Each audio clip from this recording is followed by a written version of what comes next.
Hola hermanos y hermanas, buenas noches, bienvenidos a este nuevo tema que estamos comenzando, el discernimiento de espíritus según San Ignacio de Loyola. Y yo acabo de hacer un retiro de 8 días en silencio en mi congregación, los Legionarios de Cristo, lo hacemos todos los años.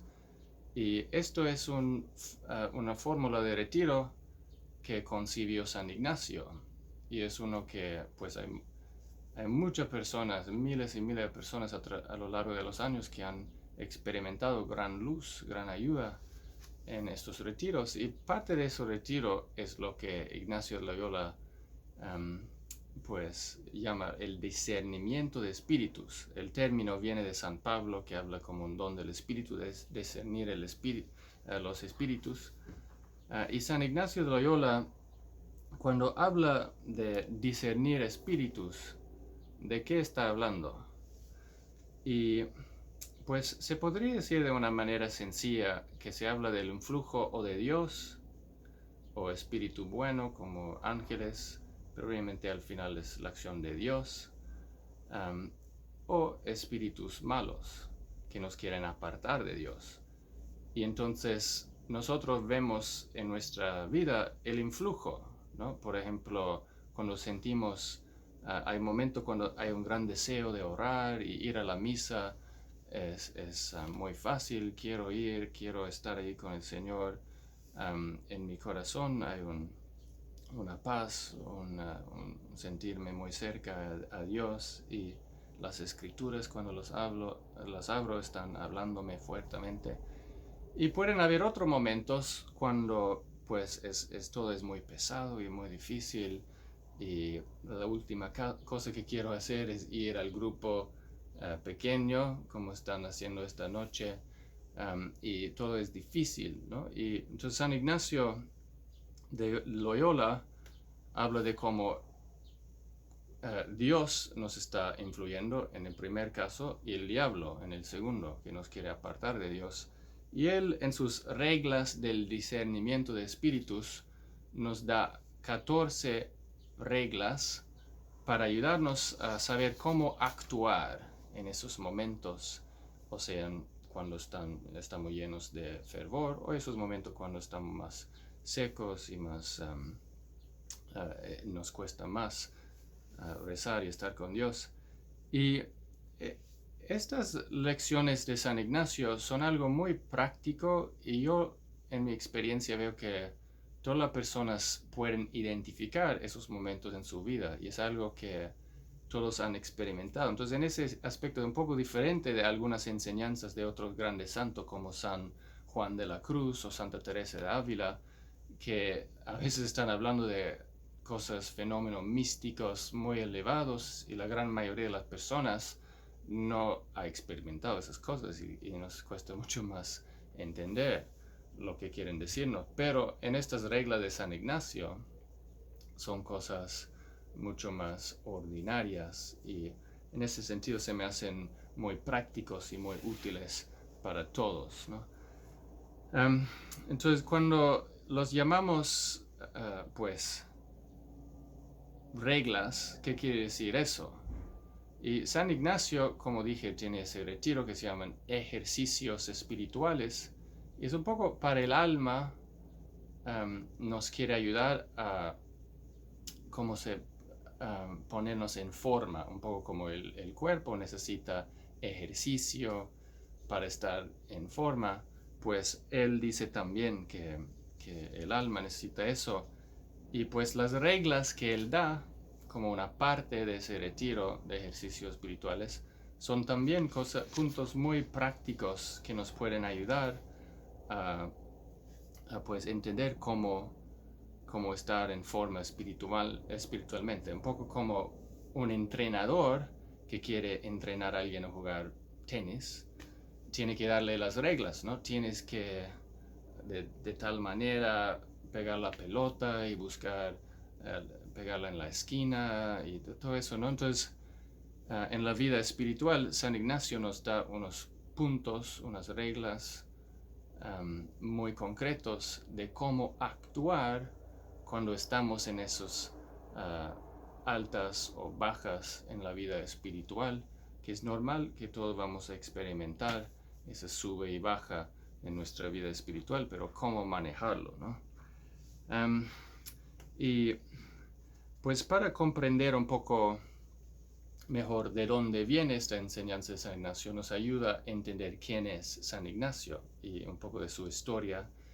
Él nació, pues, 1491, me parece, en España, y era miembro de una familia noble, y él, pues, no era muy espiritual, ¿no? Hasta sus 30 años tenía una vida bastante mundana. Él era soldado, era muy enojón, ¿no? Sus amigos cuentan que una vez estaban con él en la calle y venía otro señor que era enemigo de San Ignacio y él lo tenían que agarrar porque si no hubiera ido con su espada a matar a ese hombre ahí, ¿no? Y de hecho él cometió un crimen terrible y tenía que huir de la ciudad. No sabemos exactamente cuál fue el crimen, pero sí sabemos que tenía que huir en un momento de su vida. Entonces era un hombre no tanto pensando en las cosas de Dios, sino en las cosas del mundo. Y él tuvo una experiencia de conversión que pues inició cuando él estaba en una batalla, estaban atacando los franceses, él estaba arriba de un muro grande y una de esas como las vallas de cañón, las bolas de cañón creo que se llaman, le pegó en los piernas y se rompieron las dos piernas. Entonces él estaba después de una operación que tenía que sufrir sin ningún tipo de anestesia o nada, sufrió una operación muy difícil y estaba ahí recuperándose en la casa de su hermano. Y en la casa de su hermano, mucho tiempo en la cama, estaba muy aburrido y pidió a la esposa de su hermano traerle algunos libros para leer. Y él quería libros de caballeros y ese tipo de novelas para disfrutarse un poco. Y ella no tenía, solo tenía 2 libros. Y ella le trajo un libro de la vida de Cristo y otro libro de la vida de las vidas de los santos. Y él, cuando vio esos libros, dijo, eso no es lo que quería, pero ni modo, no tengo otra cosa. Y entonces comenzó a leer esos libros. Y él como que se le abrió otro mundo, ¿no? Viendo a Cristo, viendo a los santos, viendo a esas personas que siguieron a Cristo, él vio otra manera de tener una vida grande, porque él siempre se había soñado de tener una vida llena de honor, una vida noble, una vida grande. Y ahora estaba viendo otra manera de buscar eso. Entonces, él dice que parte de su día, mucho tiempo estaba pensando en un proyecto mundano, que era, él quería casarse con una mujer noble y estaba pensando cómo lograr eso. Y él notaba que cuando él pensaba en ese proyecto mundano, pues sí, se emocionaba y estaba entusiasmado, pero después como su corazón se quedó como seco y sin mucho calor, ¿no? Entonces, y después cuando él pensó en la vida de los santos, estaba leyendo, estaba considerando qué tal si yo pudiera ser un santo como ellos. En el momento mismo sí se entusiasmaba y también después, ¿no? Cuando ya dejó de pensar en esas cosas, seguía ese consuelo, este gusto, este calor en el corazón. Y estaba pasando eso día tras día y él no lo notaba, ¿no? Pero sí, un día sí se dio cuenta que eso estaba pasando, que un gusto pensando en lo mundano, sí, pero luego que se desaparece después de dejar de pensar en eso. Y el gusto pensando en las cosas espirituales que permanece a lo largo del día. Y esta pensar en esto le impactó mucho, ¿no? Y se dio cuenta de que, pues, cuando estaba pensando en las cosas de los santos, estaba pensando en cómo hacer la voluntad de Dios, cómo dar gloria a Dios. Eso iba a ser el lema de su congregación, dar más gloria a Dios. Y, y eso fue la clave para este gusto que no se quitaba del corazón.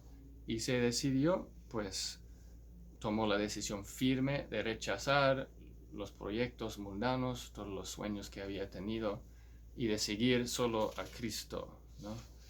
Y pues tan pronto como se curó de la operación de las piernas, él se fue a Montserrat, un pueblito cerca de Barcelona.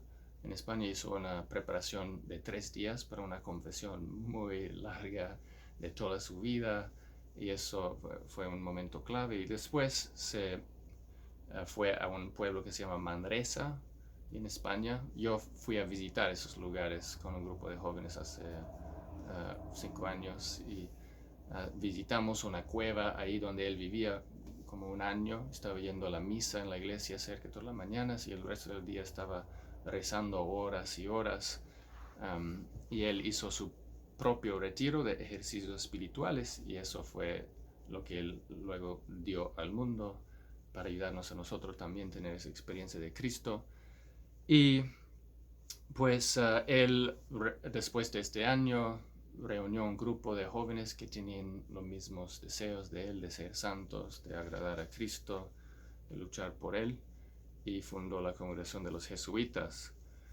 Entonces podemos hacernos una pregunta. Les invito a preguntar ahora, ¿y si los ojos de Ignacio no se hubieran abierto ese día, cuando se dio cuenta de la diferencia entre el consuelo que le daba las cosas de Dios, de los santos, y el consuelo de las cosas mundanas? ¿Cómo hubiera sido diferente su vida, ¿no? Él hubiera sido como sus otros hermanos. Ninguno de ellos es santo, no tenían vidas realmente enfocadas en Dios.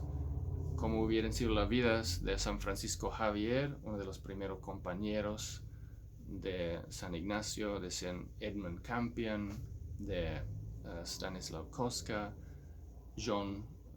Isaac Jogues y John de Brebeuf, los mártires aquí en el estado de Nueva York, que eran jesuitas, y tantas personas que a lo largo de la historia han encontrado la santidad, la unión con Dios, aprendiendo de San Ignacio este arte de tomar conciencia. Hay tres pasos en el arte de discernir los espíritus. El primero es tomar conciencia de lo que está moviéndose en mi alma, ¿no? Y eso es difícil. No sé cuántos de ustedes a lo mejor tenían emociones o pensamientos espirituales cuando se levantaron esta mañana, pero no lo notaron mucho y ahora no se recuerdan a lo mejor. Entonces es un arte aprender a estar conscientes de cómo Dios está moviéndose en mi alma. Y luego el segundo paso después de estar conscientes es entender, ¿no? Entender esta emoción o estos pensamientos, esos sentimientos, pues son obra de Dios, o esos serían más bien obra a lo mejor del demonio, ¿no? Que me quiere apartar del camino de Dios. Entonces es un arte entender eso, y San Ignacio en las reglas que vamos a descubrir va a ayudarnos a entender. Y finalmente el tercer paso, a actuar, ¿no? Entonces si veo que es una acción, una emoción de Dios, pues claro que quiero responder haciendo lo que Él me está pues pidiendo hacer en eso. O si veo que es el del diablo, tengo que rechazar eso, tengo que resistir. Y así es tomar conciencia, entender y actuar. Esos serán los 3 puntos que vamos a estar aprendiendo cómo hacerlo de San Ignacio. Entonces, pues les voy a dejar ahora, pero la semana que viene ya tendremos la oportunidad de comenzar con las reglas, las 14 reglas de San Ignacio. Y pues vamos a pedir al Señor que nos ayude a pues tener una vida santa como San Ignacio, de aprender de este gran santo el arte de reconocer las mociones de Dios, entenderlas y seguirlas. Que así sea.